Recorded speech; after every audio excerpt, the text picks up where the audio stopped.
China halved its poverty, cut it by 50% in 6 years. No other country in the world has done this in the last century. Within 6 years, China reduced its poverty from 30% to 15% between 78 to 84. We took 18 years to cut down our poverty from 45% in 93 to 22% in 2011 as per the Tendulkar Committee poverty line. Now there is a big debate on that question whether that Tendulkar poverty line is the right or not. You may change the level whether it is $1 or $1.25 or $2. The levels may change, but the trend will remain broadly the same. So 6 years versus 18 years. Now, what did it give China? It gave China a legitimacy to reform because the mass was convinced that it is for our benefit. But in India, reforms were by stealth. Chup karke kar lo. There is no mass support, mobilization for economic reform because who is gaining? At the top, 5%, 10%, 15%. The mass is still feeling that we are not getting much. It's not that they haven't got anything. They have got something, but not as much as the China story. Therefore, policy is very, very critical just to understand this. Second point, within this, what has been the experience of our agriculture? It's very interesting that Indian agriculture, if you look when the reform started off, between 92 to 96, the average annual rate of growth of Indian agriculture was 4.8%. But in 97, the East Asian crisis happened and our growth collapsed. 2.5%. Next plan, 9th. 10th plan, 2.4%. So for 10 years, we were struggling at 2.5% rate of growth in agriculture. And if the population rate of growth at that time was 2.1 or 2.2, what were you getting? For 10 years, you were on per capita basis, you were hardly getting anything. And that's the illusion, and that's the frustration many people felt. But after 2004-05 or so, the last 11th plan, I would say, came back, the revised figures which were released just 2-3 weeks back. The rate of growth in agriculture is again back to 4%. 4% only. But then in 12-13 again it collapsed to 1.4%, and this year 13-14 it is likely to be 4.6%. So no big things the way China did. 7.1% and farm incomes increasing by 14%, and therefore we don't have those types of results. So we need to do a lot of changes within agriculture to accelerate growth, and unless we accelerate growth, we cannot remove rural poverty very, very fast. Nevertheless, I must give one credit. After 2004-05 or so, growth in agriculture primarily depends upon, for any sector, how much is the investment in agriculture. The incremental capital output ratio in the economy and agriculture is 4:1. That means if you invest 4 units, you will get 1 unit as a growth. That's how plans are made for the country as a whole.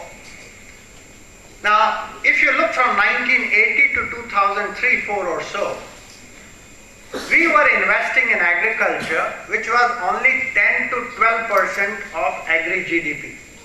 That means the long-term rate of growth that we could expect, given an incremental capital output ratio of 4:1, you could not expect more than 2.5 to 3% rate of growth. Roughly, that is the range in which we have been getting. But after 2004-05, something dramatic happened.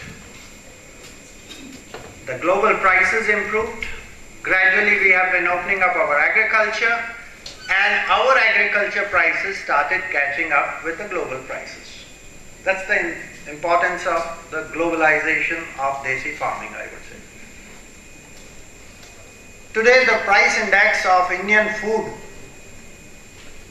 is at 210 in 2013, which was 100 in 2004-5, and it is the same for the FAO Food Price Index, exactly at 210 in 2013. So we have just converged with those prices.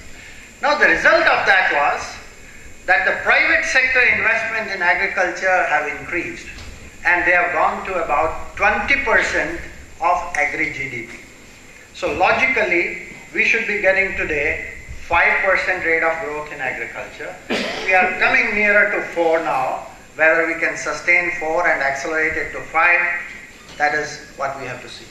So that's one part of the story. Now, how do we accelerate that? That's what I'll come down to.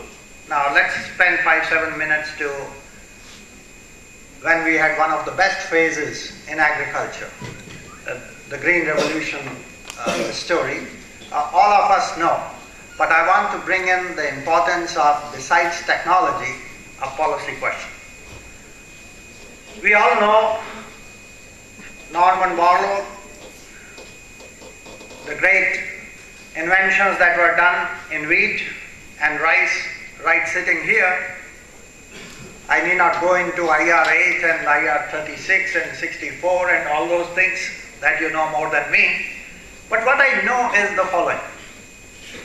C. Subramanian, if he had not taken the political debate in the parliament to import 18,000 tons of those seeds, Lerma Rojo and Sonara 64, from Mexico at that time, then I doubt whether we would have seen the Green Revolution. Because those seeds of wheat at that time had to come from outside. And we had to do the indigenization of those seeds. And it was a policy decision. And policy decisions many a times need real leaders to fight it out at a political level. Because policy making is in the political reality. And unless you fight it out with facts, figures, everything. I still remember those debates in the parliament which said that this will not be a green revolution but will be a red revolution, and we will become the slaves of the West forever for these seeds, and we will give our sovereignty of food security and whatnot. Why I want to bring that here? Because we are having a similar debate today on GM crops. With due respect to all those who differ on the GM question, but there has to be a constructive debate, and there has to be a scientific attitude, and there has to be political leadership to take that entire evidence of facts, figures, science to some conclusion. You cannot be just sitting on it. And that's where the disturbance, at least to me, within the government comes in. But one more little thing before I move to today's scenario. So one was the policy decision to import 18,000 tons of wheat, which was the most critical part of the Green Revolution story.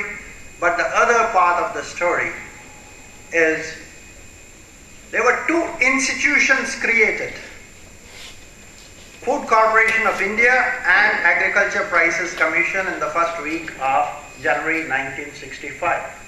So when we were importing seeds, we knew the production is going to go up, but when the production goes up, normally what happens? If there is marketing infrastructure is not in place, prices collapse, and then farmers say we don't want because we will be losing if we produce more. So a minimum support price was announced, and Food Corporation of India had to procure. And I remember the first, you people were right here, many of you, when the schools had to be closed down to keep the grain stocks, the first FCI godowns were the school rooms. That's the story. But the part of policy here is that technology on its own perhaps cannot do those wonders unless you fix the markets and unless you fix the incentive structures in place. Then it can become a revolution. When the farmer feels that he is going to get out of it quite a bit, therefore he will lap up that technology, he will steal that technology, he will do whatever to get that technology.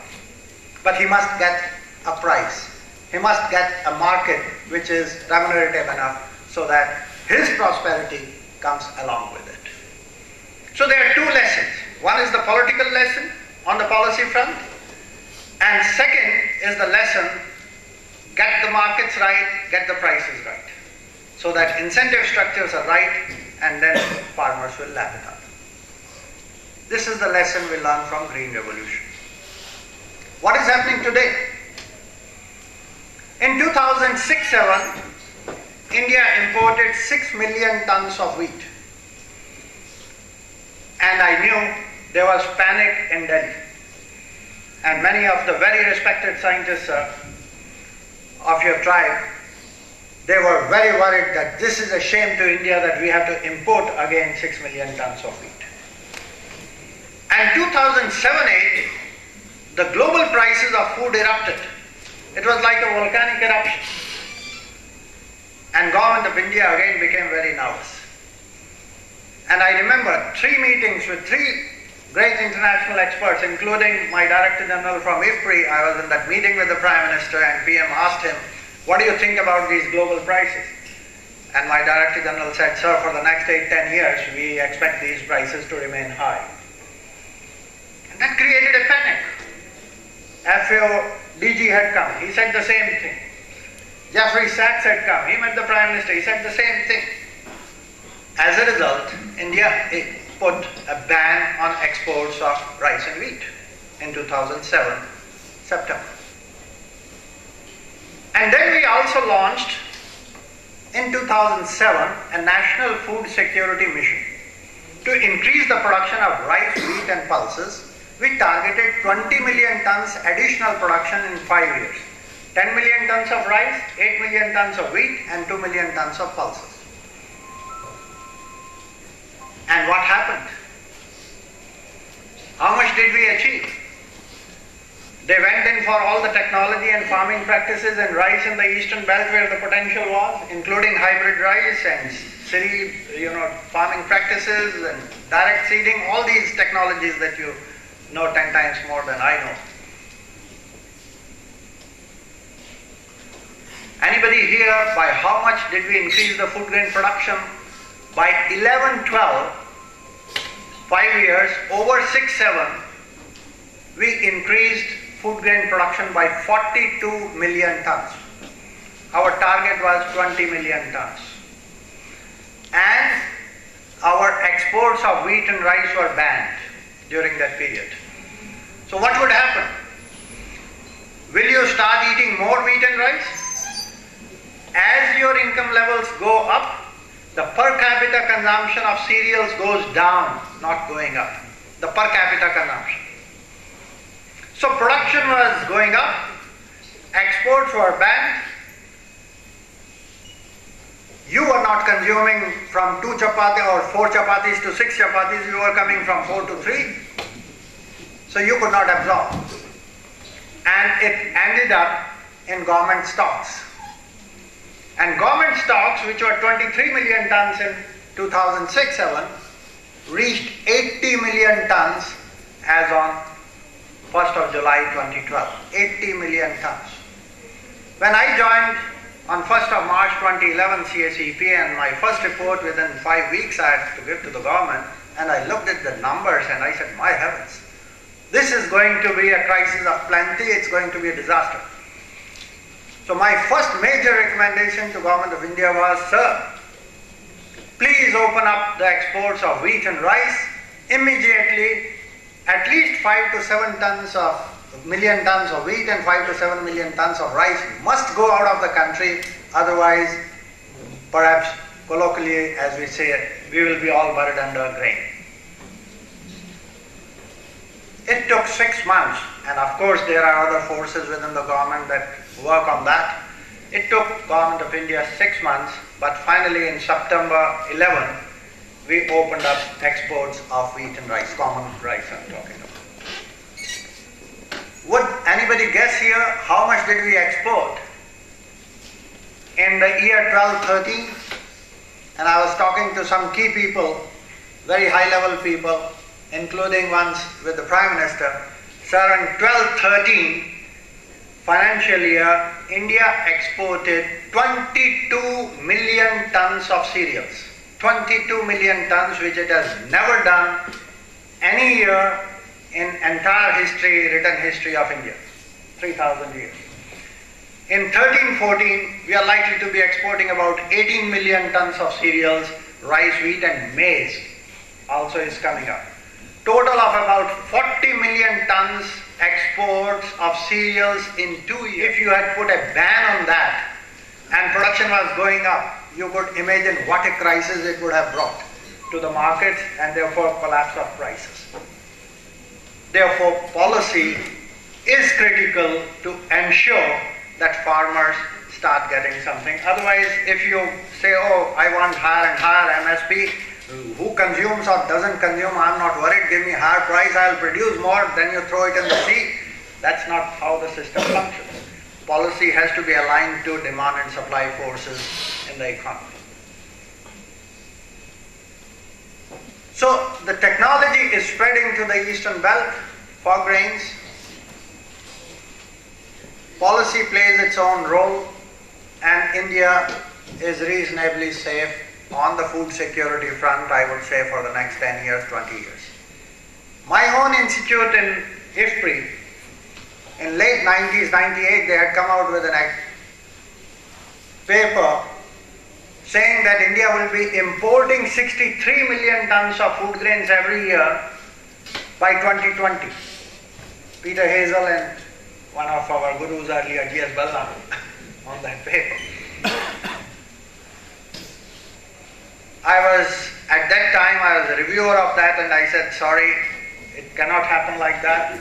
We will be marginally surplus or self-sufficient. We have gone up and down, and today we can clearly see, even for the next 10 years, we will not be in that type of a situation. Whether we keep on exporting 20 million tons or 10 million tons or 5 million tons, but we will be marginally surplus. Technology is important. One last word here about the current on the grain, and then I move on. Still, what is the level of our rice productivity in the eastern belt? When I look at China, China is producing 144 million tons of rice from 29 million hectares of land. We are producing 106 million tons of rice from 45 million hectares of land. So there is a lot to catch up. And the technology is right there. The hybrid rice in China occupies about 63% of the area. In India, it's less than 3%, 4%. In eastern UP belt, it's coming to 10 to 15%, but all other areas, if we are going to sell rice at 2 rupees or 3 rupees or even 1 rupee in number of states, we need to increase productivity where there is water so that nature can sustain that type of production and perhaps release Punjab from that pressure of undermining its water for common rice. Keep on doing the basmati, high value, but common rice, and that's a thing on which Professor Joel has been writing for more than 20 years on that question of diversification. Technology. Where are we headed to in the future?